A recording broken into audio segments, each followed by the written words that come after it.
You know, geography isn't just about drawing lines on maps. It's literally the physical stage where the entire drama of human evolution played out. Welcome to this comprehensive explainer. Today, we're diving deep into how geography strictly dictated ancient Indian civilizations. We've packed this with every single essential fact, date, and location you're absolutely going to need to ace the UPSC exam. So, let's get into it. Here's our exact roadmap for today. We'll be moving chronologically, starting with India's ancient geographic stage. Then we'll hit rivers, resources, and civilizations, followed by the Paleolithic and Mesolithic ages. After that, we'll explore the Neolithic agricultural revolution and wrap up with those absolutely essential UPSC archaeological sites. All right, let's kick things off with Section 1, India's ancient geographic stage. So think of the Himalayas and their westward extension, the Hindu Kush, as a massive, impenetrable shield. This isn't just a geographical feature, it's the ultimate protective wall. It completely shielded early human settlements from those freezing, bitter Arctic winds coming from the north. Without this wall, the unique, habitable climate that let ancient civilizations thrive here simply wouldn't have existed. It's a real game changer. Now, through these giant mountains, you had crucial gateways. Take a look at the Khyber and Gomel passes. These are up in the northwestern Sulamine ranges. They weren't just random gaps. They were the literal highways for two-way traffic and trade between India and Central Asia, dating all the way back to prehistoric times. Then, down in the southwest, you've got the Bolan Pass in the Kirthar ranges of Baluchistan. This was the critical entry point into the subcontinent from that direction. For the UPSC exam, you absolutely have to lock in these specific passes to their precise mountain ranges. It's mandatory.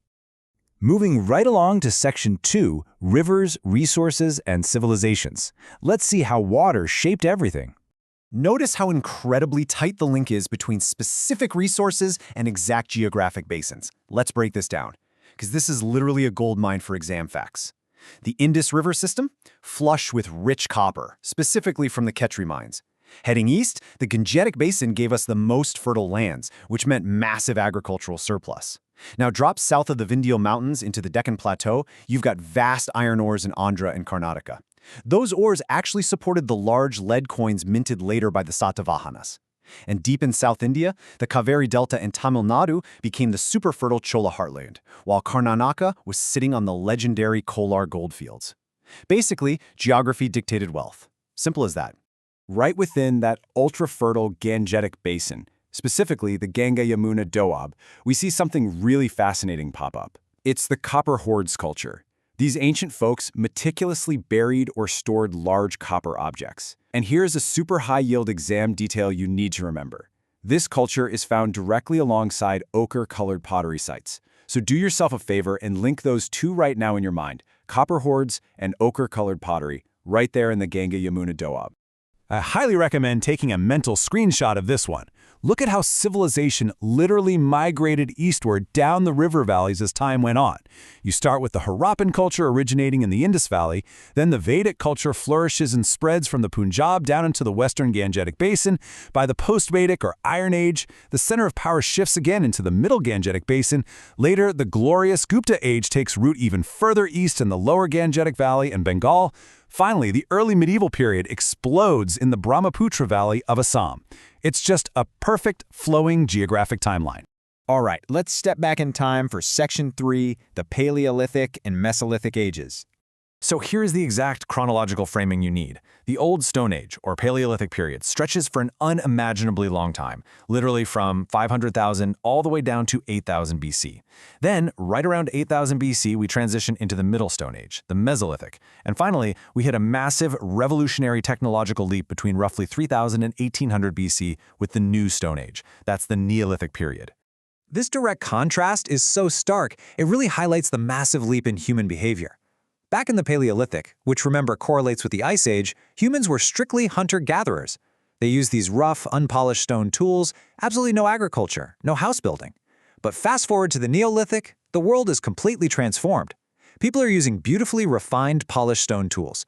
They've mastered agriculture, domesticated animals, and even invented pottery to store all their newfound surplus. It's a totally different world.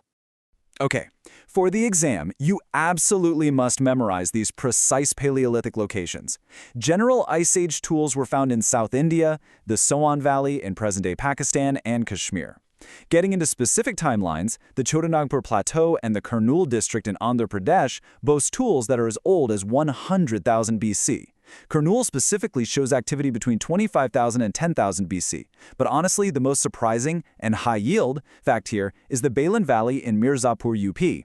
Over there, we see incredible super early evidence of the domestication of goats, sheep, and cattle dating all the way back to roughly 25,000 BC. That's huge! Well, as the Ice Age finally thawed and we moved into the Mesolithic around 8,000 BC, human technology had to adapt. The absolutely crucial takeaway for the Mesolithic era is the shift to microlithic tools. These were tiny, razor-sharp stone blades. It represents a massive advancement in hunting efficiency, perfect for tipping arrowheads and spears. This accompanied a lifestyle that still relied heavily on food gathering, but was slowly, surely integrating more animal domestication. Let's jump right into Section 4, the Neolithic Agricultural Revolution. You're going to want to memorize this exact crop distribution because it shows up on exams all the time. The Neolithic people, armed with their polished stone tools and new pottery, cultivated different crops based entirely on their local climate. In South India, they grew ragi and horse gram. Up in the much drier northwest India, it was all about wheat and barley. And over in the wetter, more humid regions of eastern India, rice was the absolute staple. Now, here's a fascinating archaeological mystery for you. At South Indian Neolithic sites, researchers consistently dig up these massive ash mounds. Why? Well, current historical consensus points to the ritualistic burning of cattle dung by these early pastoral communities. It's a super unique cultural marker, and it's exclusively found in the South Indian Neolithic. And speaking of the South Indian Neolithic, if you happen to see any of these 6 names pop up on your exam, Piklahal, Brahmagiri, Maski, Halur, Kodakal, or Sanganakalu, you need to instantly link them to that specific period. Don't let the complex names intimidate you. Just associate this exact cluster of names with polished stone tools, ragi cultivation, and those mysterious ash mounds we just talked about. All right, home stretch. Section 5, Essential UPSC Archaeological Sites. Let's get these locked in. You absolutely must link these specific sites to their unique discoveries. First up, Bhimbetka, near Bhopal in MP. This site is universally famous for its incredible Mesolithic cave paintings. Then you've got Burza Home in Kashmir, which is super unique for its Neolithic pit dwellings. And here's a fascinating, kind of morbid detail about Burza Home. They actually found dogs buried alongside their masters there. Finally, Chirand in Bihar.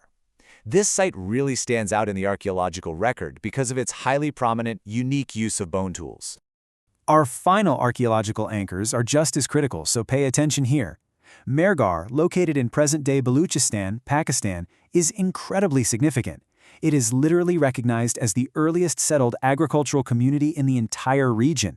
We're talking agriculture practiced around 6,000 to 5,500 BC, and that's a hard fact proven by modern pollen analysis. Then, jump forward a bit to a late Neolithic or Chalcolithic site, Inamgaon in Maharashtra.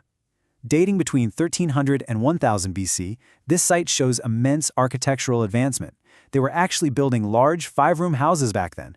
Every copper tool, every polished stone, and every grain of early wheat we've talked about today was strictly dictated by the rivers, passes, and mountain shields of the Indian subcontinent. It's like a giant puzzle where geography is the canvas for all of human prehistory. So now that you've mastered how these ancient geographical features drove early survival and civilization, I want you to think about something. How do you think these exact same geographical features continue to influence our modern economy and geopolitical borders today? Keep that in the back of your mind as you continue your studies. Thanks for tuning into this explainer, and good luck with your prep.